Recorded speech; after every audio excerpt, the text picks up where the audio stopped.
Hello friends, मैं हूं doctor Siddharth, knee and shoulder specialist from Chandigarh.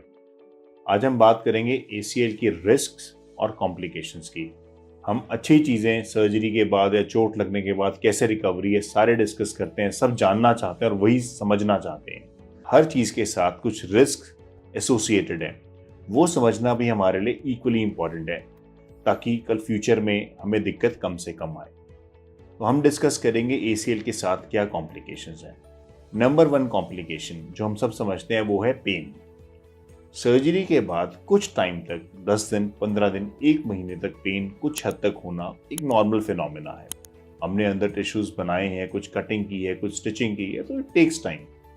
अगर हमारी पेन बहुत लंबे टाइम तक परसिस्ट करे, 3 महीने, 6 महीने, हर एक्टिविटी में तंग करे, तो यस वो प्रॉब्लमेटिक हो सकती है। Rarely, but yes, pain sometimes stays after ACL surgery. The causes कई बार डिफरेंट होते हैं, खुद ACL से एसोसिएटेड ना होकर नी की और बीमारियां जैसे नी का एज रिलेटेड घिसना, ये कॉजेज होते हैं जो कि पेन परसिस्ट कर रहे होते हैं, but pain is an important part. Second complication जो मैं डिस्कस करना चाहता हूँ इज इन्फेक्शन। किसी भी चोट में, जख्म में, सिंपल हमें कट लगा, उसमें इन्फेक्शन हो सकती है। गला खराब हुआ, इन्फेक्शन है। किसी भी बॉडी में इंजरी के बाद, जैसे वो एसीएल में कट लगने के बाद इन्फेक्शन आ सकती है। ये एक नॉर्मल फिनोमेना है। वर्ल्ड वाइड लिटरेचर के हिसाब से 0.8% इन्फेक्शन रेट है एसीएल सर्जरी का। That is 8 surgeries out of every 1000 surgery. It's a very high number. Practically हम अपनी प्रैक्टिस में देखते हैं कि ये रेट इतना ज़्यादा नहीं है। May be 1 in 1000, 2 in 1000 surgeries, but yes infection is a reality. Her ACL surgery के बाद पहले 15 दिन सबसे क्रूशियल माने जाते हैं। अगर उस दौरान पेशेंट को कंसिस्टेंटली फीवर आ रहा हो या बहुत ज़्यादा पेन हो या बहुत ज़्यादा स्वेलिंग हो, अपने डॉक्टर से ज़रूर कंसल्ट करें। उस स्टेज पे इन्फेक्शन को मैनेज करना सबसे आसान है। Third, stiffness.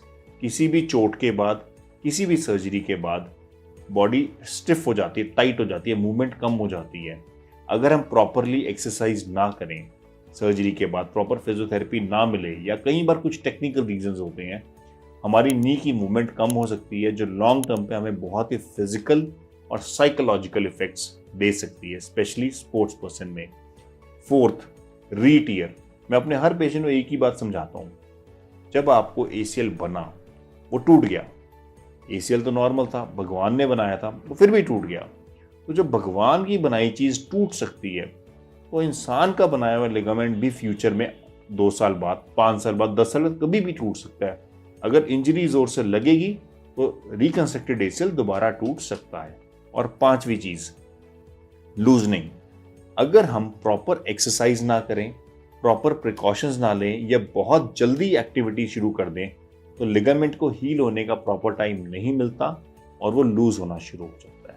प्रॉपर रिहैबिलिटेशन के साथ ये चीज़ें अवॉइड की जा सकती है। तो दोस्तों, इन 5 कॉम्प्लिकेशंस को माइंड में रखिए। इवन दो इनका रेट लेस देन 1% है, but yes they can happen and it is purely in the hands of God. हम ह्यूमन से ऊपर की बात है।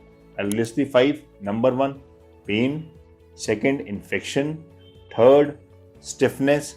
Number 4, retear. और नंबर 5, लूजनिंग। मैं उम्मीद करता हूँ इन चीज़ों को सुनकर आप में डर ना पैदा होकर एक अवेयरनेस पैदा होगी और आप एक इन्फॉर्म और एक कॉन्शियस डिसीजन ले पाएंगे। Best of luck for your treatment and take care.